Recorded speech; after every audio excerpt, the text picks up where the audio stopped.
I've been debating with a Christian via email and through my blog for the past couple of months now, and there is a common thread which runs through their general argument, which is that they will fling a lot of different questions at you all at the same time,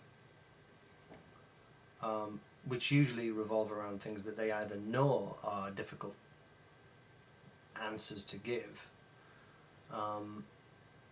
or revolve around things that they know science has yet to give a conclusive answer on.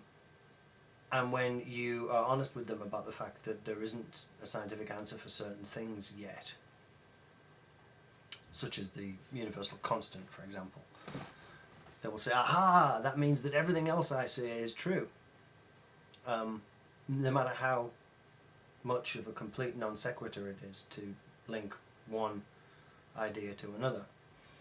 And I have an email here from this guy that I've been debating with, who seems like an okay kind of a guy, but really doesn't get it, you know, and he's one of these people that always usually signs off the end of the email with something like, I was an atheist for 42 years.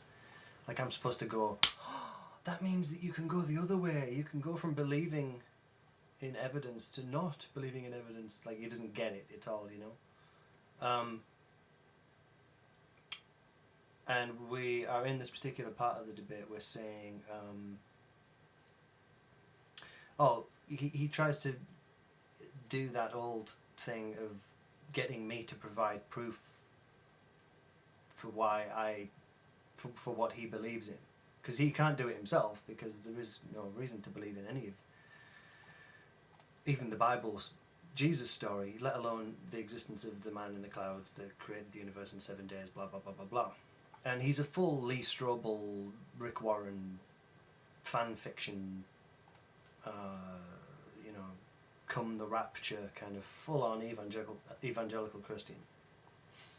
I should have probably better prepared this before I started recording the video. Oh, this is it. Please specifically provide me with your challenges, and I will specifically answer them. I ask that you provide the challenges in a single document so that I may go to work.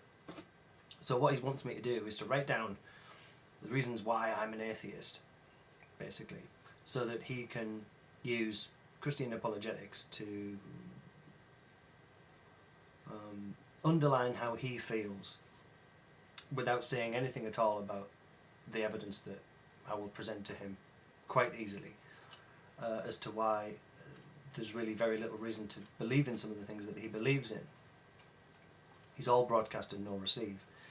The other part that I wanted to come to, and the general point that I wanted to make, is that we're going around in circles trying to convince people who are beyond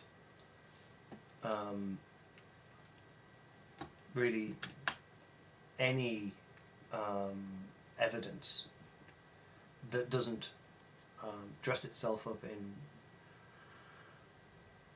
some sort of, how can I put it, he wants me to tell him what he wants to hear, but he doesn't really realise that that would mean that I was lying to him. He can't see that the reason I'm being difficult with him is not because I'm blindly clinging to something which I want to be true, but that because I really do prefer to trust in evidence than emotions, or, you know, it's like I always say, it's not really about my opinion, it's about what can be proven to be true. And he really doesn't get that. He really doesn't get it. He's not just trying to be cute, he doesn't get it.